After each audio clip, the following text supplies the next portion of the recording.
Oya, businessman. Imana ni Imana. He's God. Umuririmbyi yaravuze ngo acheni Mungu aitwe Mungu. He's God. He's Imana God. ntigira commerce He n'abana bayo. has no business Imana with his itwigisha people. principles. He teaches us Iduha about principles. principe, itwigisha imirongo yo kugenderako. He teaches us the ways in which we should walk in. Itwigisha kugira umutima wo kwikorera. He teaches us how to have a heart of serving, Umutima wo kwitangira. a heart of giving. Hanyuma imaze kubitwigisha, After teaching us, tukabikora bivuye mu mutima. we do it willingly. Ni nayo mpamvu Satani nawe acaza agakomeza imitima yacu. That's why the devil comes Ahubwira ati sha iyo no tugira uyitange. and he starts talking to you and telling you how Niwayitanga urasigara n'iki. if you sow that seed, you will be empty. You won't have anything left. Ariko ndafise ikibazo muri iki gitondo. But my question is this: Imbere yo kwironka wari ufise iki? before you had it, what did you have? Imbere yo kwironka wari ufise iki? Before you had it, what did you have? So iyaguhaye from zero. So he who gave you from Izobandanya zero, iduha from zero. he will still He keep created giving you. everything out of nothing. Amen. Imana yaremye ibintu byose itanguriye kuri zero. He built everything from nothing. Nta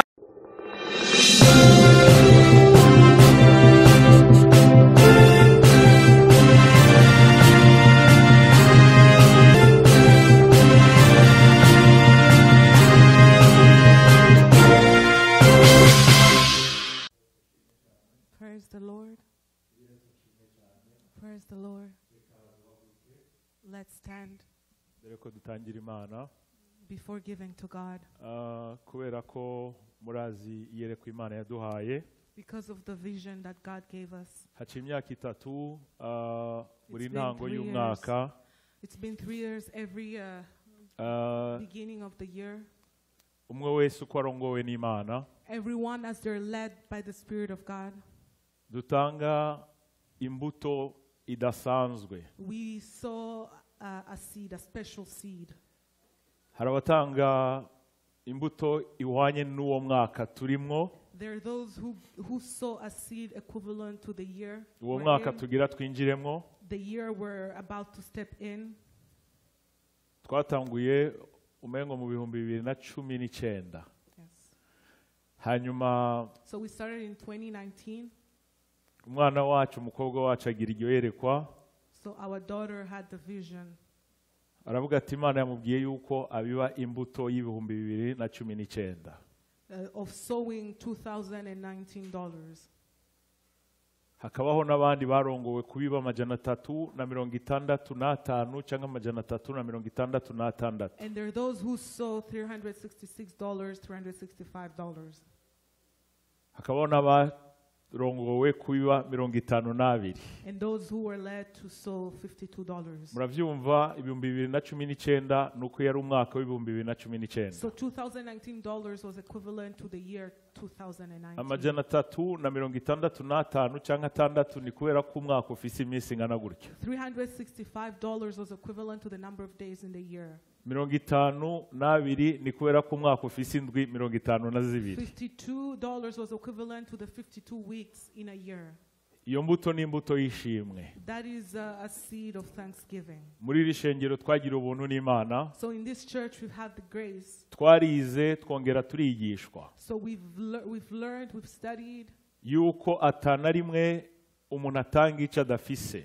You cannot give what you do not have. Kandi atana rimwe ishengero rizotegeka umuntu gutangira Imana. And no, there is no way that a church will oblige you to sow a seed. Ariko biratubwira ngo dutange uko turongowe mu mutima. The Bible instructs us to give as we're led by the Holy Spirit. Ngo kuko ingero tumugererako niyo azotugererako. Amen. Ingero tumugererako niyo azotugererako. Amen. So mu majambo make rero nashaka yuko dusengera imbuto yacu. So we'll pray for this special seed. Kuko uyu munsi wa Mungu twavuganye yuko ari umunsi ari indwi ya nyuma. So this is the last Sunday Yo gushima. to thank God. Mu bisanzwe murabizi ko itariki ya nyuma ari le 31. So usually it's the 31st of December is the last day. Imyaka 8 iraheze duhura iminsi yose le 31 mu ijoro. So after all these past 8 years, we've always met on the 31st of on the 31st of December. every tukarara year. turashima imana twongera dutazira imana, And we would have an all-night tukongera tugatanga amashimwe n'ishikanwa ryacu ry'ishimwe. and we would give our special offering. Ariko uyu mwaka mwese murazi yuko ari umwaka utandukanye n'indi But myaka, as you all know, this is a different and special year. kubera amategeko menshi ashigwaho bikagorana no kumenya icyo umuntu ari bukore n'icyo atari bukore. So because of so many rules and regulations, Nico gituma twavuze yuko uyu mwaka le 31 twese tuzohura online, so this year on the 31st of December we'll meet online. tuzogira amasengesho kuri Zoom. So we'll meet online on Zoom. Ni ukuvuga ngo abifuza yuko tubaha connection barashobora kubitubwira tukabakonekta. So those who would like to join, Kuko you can reach out to us and we'll give you the rizoba ari correct ijoro ID. ridasanzwe, It will be a special night. tuzokora ibyo twari dusanzwe dukora. We'll do what we usually do. Tuzogira umwanya wo gusenga, We'll have time to pray, tuzogira umwanya wo gutazira, a time to praise, tuzogira n'umwanya w'ingaburo yera, a holy and, communion, Holy Communion, aho tuzosangira, where we'll share, naho tuzoba turi mu ngo zitandukanye. even in different places. Uwo mwanya tuzowugira. We'll still have that time of Holy Communion. Ikizoba gitandukanye n'indi myaka nuko tuzoba tubikore kuri Zoom tutari kumwe physiquement. The only difference this year is that we'll be in different places. You won't be in the same place. Bibiliya iravuga ngo ukuri mugezemwo iba ariko The mugenderamo. truth you're in should be the one you walk in. Uyu mwaka wabaye umwaka ugoye kuri twese, It's been a hard year for everyone. niko kuri turimo muri uyu mwaka. That's where we are right now. Ariko naho bimeze gutyo ntibizotubuza gusenga, gutazira no gushima. But that will not stop us from praising So God. twari twavuganye rero yuko uyu munsi tuza gushima Imana, ukaba umunsi wo gutazira Imana, So today we had said that we would praise God, we will give to God. n'abashaka kubiba imbuto yabo bakayibiba uyu munsi. And those who would like to sow their seed can sow today. So nico gituma nashaka yuko dusenga. That's why I wanted us to pray. Nimba imbuto yawe uza kuyibiba uyu munsi, If you're planning to sow your seed today, tuyereke Imana nk'uko tora tubikora buri mwaka. let's pray for the seed. Uyu mwaka abayibivye simfise byinshi novuga, ngira ngo le 31 bazoronka umwanya wo kubivuga. This year, those who sow, God has blessed them. Kuko nta na rimwe tujya ku musozi w'Imana ngo ntiduhure n'Imana, And there is no way you go up the mountain with kandi nta na someone rimwe not- tubiba ngo ntitubone ukuboko There is kw'Imana. no, when you sow, you always reap. So ndizera ntakekeranya So I believe and I yuko know ababivye bose babonye ukuboko kw'Imana. those who sow have seen the hand of God. Ndazi abaronse ubuzi kandi bukomeye, I know those who've got jobs and great jobs. This hari abari year. ngaha n'abatari ngaha. Those who are here and those who are not here. Ndazi abaguze amazu, Those who have bought houses this year. imiduga Those who have bought cars this year. n'ibindi bitandukanye. And other things. So si ukuvuga ngo ntitubiba kugira ngo Imana iduhe amazu, imiduga n'ibindi bintu We don't byose, sow for God to give us, the physical, material things. ariko n'ishimwe ry'ivyo Imana iba But yarakoze. it's thanking God for what He did. Kuko iyo mbuto iyo tuyibivye yubaka ubwami bw'Imana. When we sow that seed, it builds the kingdom Nta of na God. rimwe Imana iza kuwa Mungu ngo nimumpereze ico giseke n'icanje. No Sunday where God comes and asks. Ariko "Give me the-" Imana ikora iciye mu nzu yayo. But God works using Kandi His house. niyo dutangiye Imana canke dukoreye Imana, tuba tubikoreye Imana cyangwa tuba tubikoreye ishengero. When we sow, we do it for God, not for the church. Uwihenda yuko wabikoreye ishengero So aba when- yihenze cyane. If you think you're doing it for the church or for the pastors, you're wrong. Ariko Imana ishimwe. Praise God. Umukozi w'Imana yaturongoye yabivuze The servant of God who led us has said it. ati niyo tutabikoze Even when we don't do it, Imana ifise uko ibikora. God has different ways of doing it. Ya ndirimbo ya wa muririmbyi ati sinzi uko abikora, I don't know how He does it. ati icyo nzi gusa ni uko abikora. All I know is that He will do it. Icyo nzi ni uko ibyo avuze byose bikoreka. All that He says will manifest. My friend, uyu mwaka wari umwaka ugoye, This has been a hard and tough year. ariko wabaye umwaka ukomeye cyane. But it has been a Wabaye great year umwaka as well. twabonye ibitangaza It by'Imana. has been a year where we saw the Wabaye goodness of ibitangaza God. twabonye Imana itwagurira imbibe We've zacu. seen God expand us Nuko in ntashobora ways. kubashingira intahe mvuge ni naka na naka muri uyu mwaka Imana yakoze ibi n'ibi n'ibi.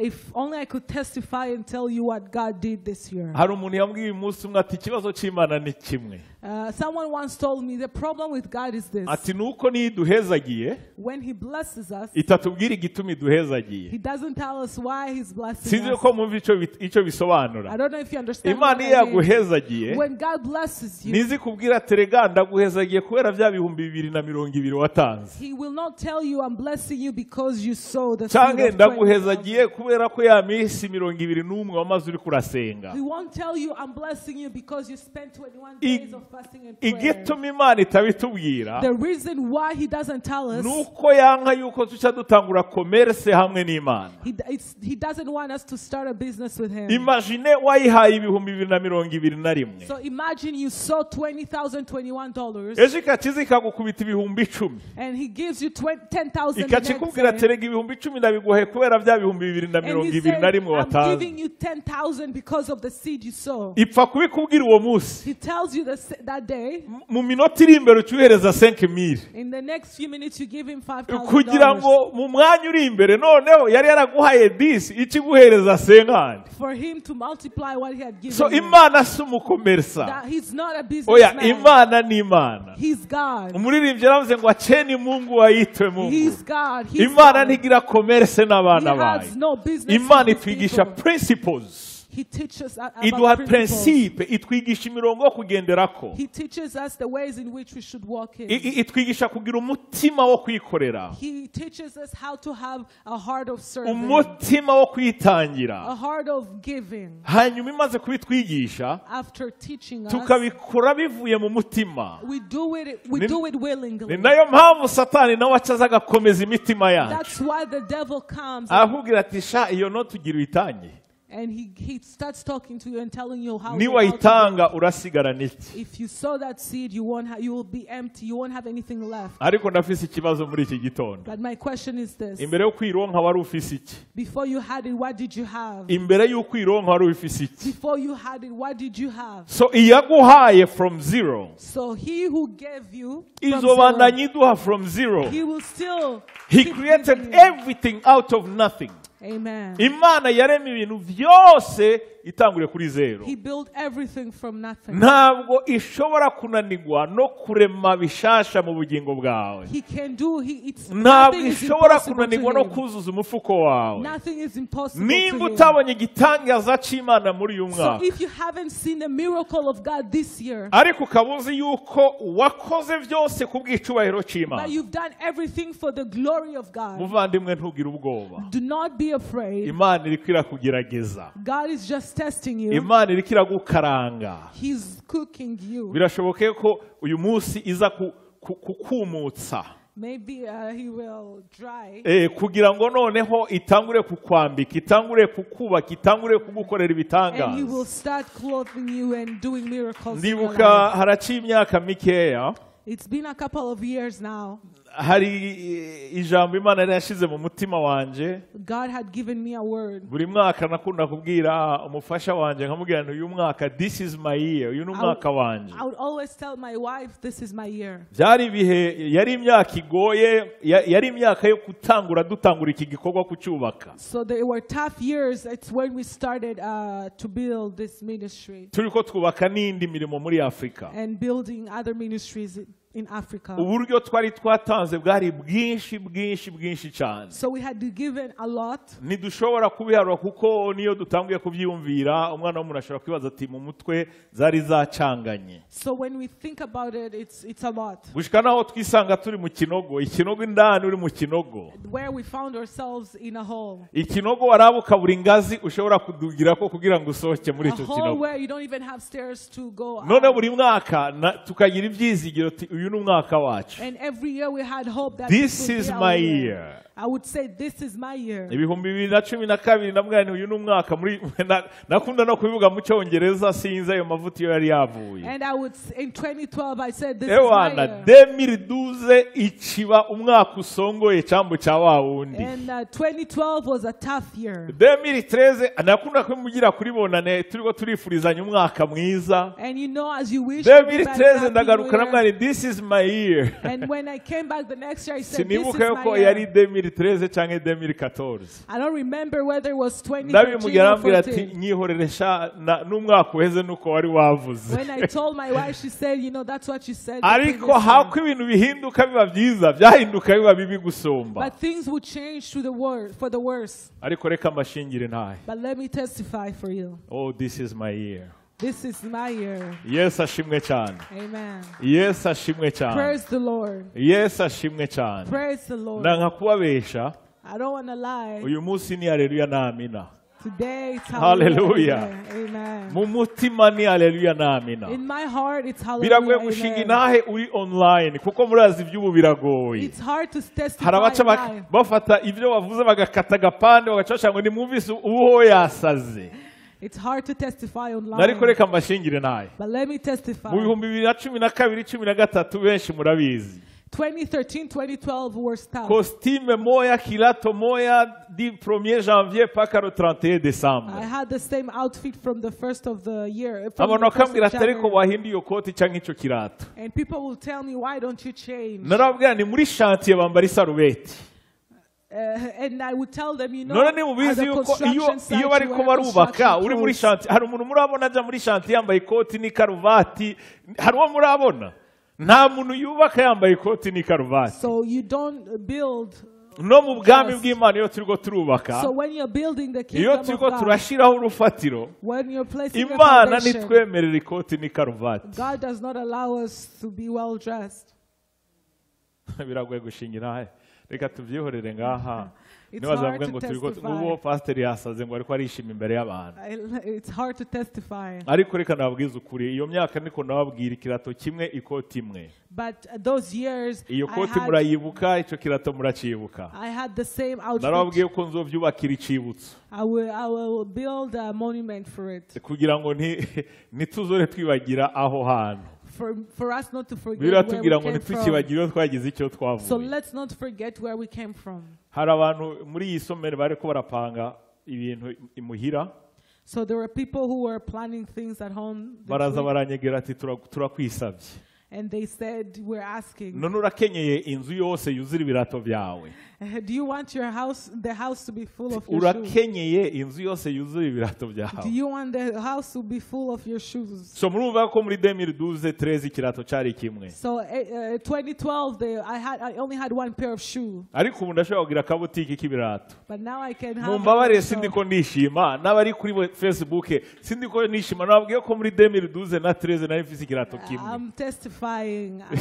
ariko wa muririmbyi ati ni Yesu yagize iki niba babaza ngo byagenze gute ngo mubabwire ngo ni Yesu yagize iki ni Yesu yangiriye neza God who did it. Yesu ashimwe cyane Praise the Lord. ariko kugira ngo Imana tugirire neza For God to do great things for us, birasaba yuko tubikorera we have to serve Him. hariho n'abegera abantu b'inshuti cyangwa abagenzi ati ariko mamubwiye pastor agahindura irya koti You know, some people even. ibi ndi ko ndababwira benshi barabizi ngaha muri eglise Some people asked, why can't mama you fiyo tell the ibyo ntabwo pastor? ubizi mama Antoinette ibyo ntabyo ubizi papa Yves n'abandi muri ngaha hanyu People know about this. ariko reka ndababwiza ukuri But let me tell you the truth. uyu munsi ndavyuka mu gitondo nkatangura kwibaza ikoti nza kwambara iyo ariyo yose I wake iyo up ari in the morning and I think of what I'll kera wear. tukiri abana muri Afurika aribyo twagira ngo bolinde y'umukoto bata Yeah. kugira ngo umenye ico ucagura sindiko ndishima abavandimwe nivyo Yesu yakoze It's what God has done for me. kuko abantu igihe uri kurakubitika bararyoherwa no kukubona wakubititse ariko igihe Imana yaguhezagiye wavuga ibyo Imana yakoze navyo kikaba ikibazo When you start to say Yesu what God has adufashe done for cyane you, people start haleluya having issues with it. Yesu ashimwe cyane Amen. n'ubu muri iyi ndwi nabonye umwana mutoyi cyane This muri week, iyi ndwi iheze I saw a child. aza numva telefone ziriko ziravuga ngo babaze pasiteri nimero y'ikirato And they were asking, oh, what's your shoe size? singiki That's the shoe. baravuga ati pasiteri noneho yasaze live oya bavandimwe People think I'm crazy. hari umwaka nambaye ikirato umwaka wose There was a year I wore the same pair of shoe all year long. suko ntari gushobora kugura ikirato It's not because I couldn't afford to buy ariko ni to buy kubera ko shoes. uburyo bwari buhari. Uburyo bwari buhari But what we had bwari ubwo kubaka ubwami was for bw'Imana. the kingdom of God. Bwari ubwo Amen. kwagura ubwami bw'Imana. Was to expand the kingdom of God. Hari igihe umufasha wanjye Pastor Berize nawe byari uko nyene. And even my wife was the same thing. Ariko uyu munsi ndazi ko atidoga. But I know today she doesn't complain. Amen. Kuko yidoze na gatoya. If she complains, No mwongera iduze n'ibirato. I would give Kwa her jina more la shoes. Yesu. Murabizi ko Amen. nkunda kujokinga, I'm joking. Online I'm joking.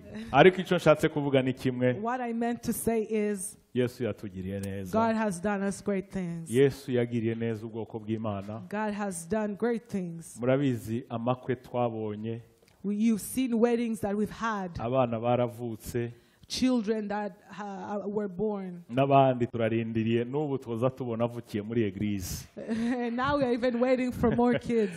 Yesu ashimwe cyane. Amen. None singugira mushiki wacu Grace. Umwanya uwo ari wose ashobora kuvuka, umwana ashobora kuvuka ariko araba ari muri eglise. Anytime she can give birth, but she's in Ibi nibyo church. bituma Imana itugirira neza. This is the reason why God keeps blessing us. Oya simvuze ngo mwese obligatoirement ngo mushaka kuvuka ngo abana ngo muze mpaka muze muri oya buri muntu wese nuko arongowe na mpwemu wera. Everybody as they're led Kuko by the murabizi Spirit. hariho uwundi ubunye yabari mu gitanda amaguru ari mu kirere ngo ararindire kubyara. Birashoboka Imana ishimwe. Kuko Others would be in bed buri muntu waiting wese to give arafise birth. uko umutima we umeze n'umubiri wiwe. Everyone is different. Ariko icyamuzindukanya akaza mu nzu y'Imana. But what led her to come to church? Kandi nibaza ko mwese mubizi ku mwanya wari wose n'uwo ashobora kubyarira mu ishengero. Anytime she's due So to ibi ni deliver. Imana iza yibuka nibyo izihagarara ko kugira ngo itugirire neza. These are the things that God sends on to bless us. Amen.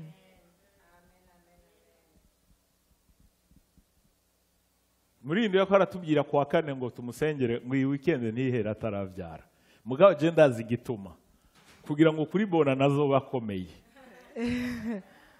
Kuko ntaza sibaveye. She doesn't miss the all-night Imyaka prayer. 8 nta n'umunsi n'umwe yigeze All the asibaveye. past 8 years, she's never missed an Yes, all-night ashimwe prayer. cyane. So nabwiye ko uyu munsi ari umunsi w'amashimwe. So today is a day of Thanksgiving. N'abari kuri Facebook batwihanganire turiko turishima turiko dushima Imana. So those online, be patient with us. We're happy today Kuko ariyo yabikoze. because He has done great things. Narababwiye yuko hazogera igihe There will be a time muribuka yuko kuva mu 2008 no mu 2012 from 2008 gushika mu 2014 to 2014 yuko no kuri loyer twahamagara ijuru.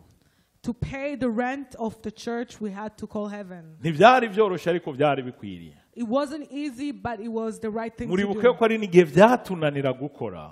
It was hard to work. Ariko Imana ikazunguruka igacisha inzira z'ubumana bwayo bigakoreka. God would use so many different ways. And, Hari it would n'igihe happen. batureka amezi 5 tutariha. And sometimes they will leave us 5 months. Ariko niba baba batugabiye baba barindiriye yuko imera n'imeruka tuyariha. And they were waiting for us to pay.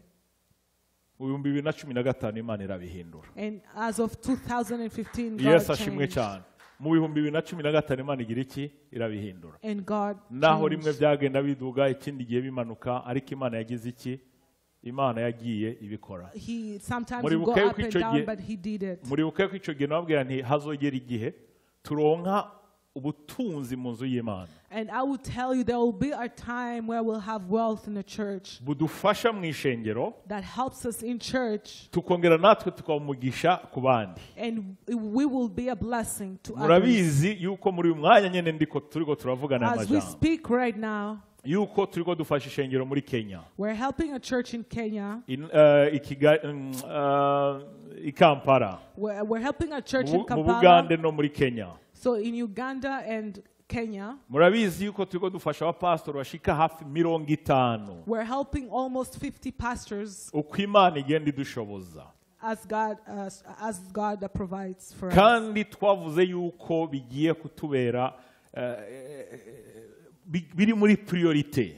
It's among the priorities. kuko ishengero A church rigomba kuba isoko y'umugisha ku yandi mashengero, should be a source of blessing to other kandi churches. udashoboye kuba umugisha ku bandi If you can't be a blessing to others muri bike ufise, in the little you have, n'igihe uzoronka byinshi when you have more, ntuzokwigera uba umugisha ku bandi. you won't be a blessing. So niyo mpamvu ibyo turiko turakora uyu munsi So that's why when we're working today, si kubera ko dutunze cyane, it's not because we're uretse ko very wealthy. dutunze kuko turi abana We're b'Imana, wealthy because we're children of God. ariko niyerekwa It's a vision. ni ikimana dushira mu mutima ko igihe cyose ubivye mu buzima bw'abandi, Whenever you sow in the life of another igihe person, cyose ubivye mu bakozi b'Imana. when you sow in the life of servants of God, Muri iyi ndwi twashoboye kubiba mu bakozi b'Imana 50 kugira dusangire Noel na Bonane. this week we were able to sow in the life of 50 pastors for us to share So Christmas. ntimwibaze ko Imana izovyibagirwa. Don't think that God will forget about Oya, it. le fait ko tugira umutima wo kwibuka abakozi b'Imana, The fact that we have the heart to remember the servants of God, le fait ko twibuka amashengero canke ubwami bw'Imana, the fact that we remember the kingdom of God, ibi nivyo bizotuma mu mwaka uza that's what will make next year Imana idukura mu bwiza itujana mu God bundi. moves us from glory to glory. Amen. Ngo babiba bariko bararira, ngo babiba barira, ngo ariko bazokwimbura ko bagira iki, bariko baratwenga. Those who sow in sorrow will reap in joy. Burahamu nk'uko babitubwiye ariko ararira. Abraham, as they told us, he was in pain. Yari afise agahinda kadasanzwe. He was in pain.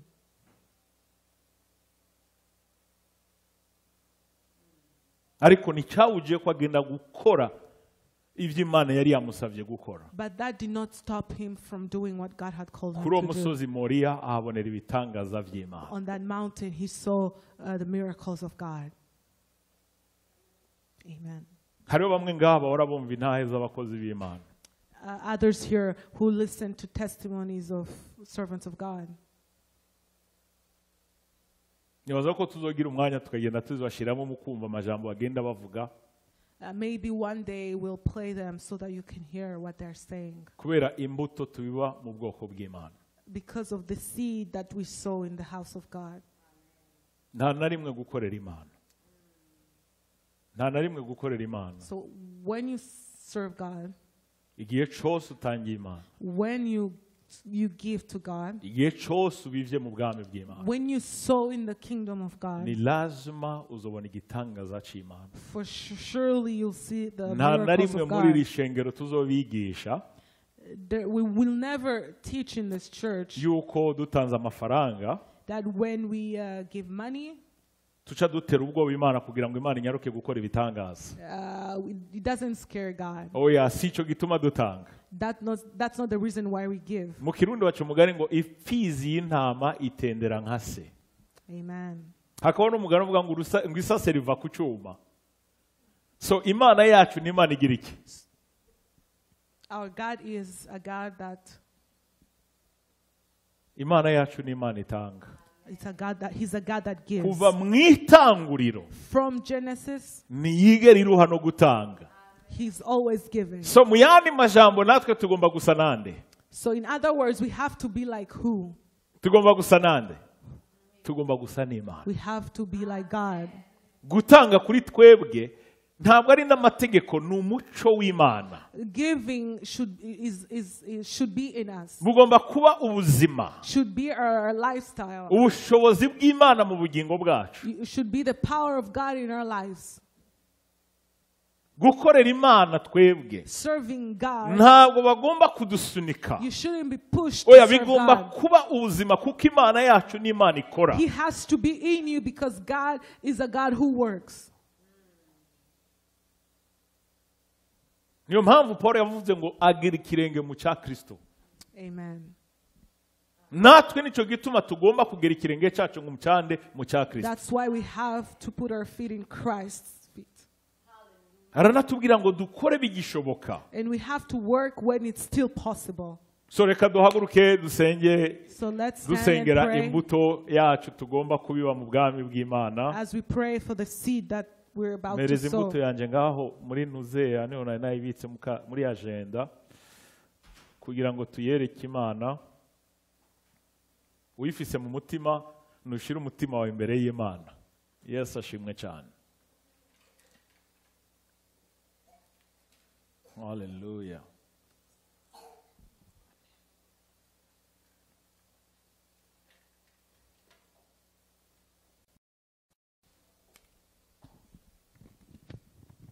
Ushatse urashobora gushirako itariki ya le 1er janvier kugira ngo imbuto yawe itangurane na le 1er janvier uko urongowe na mpwemu w'Imana.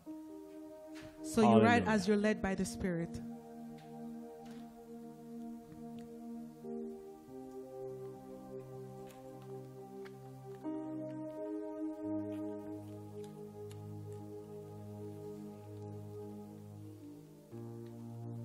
Thank you, Jesus.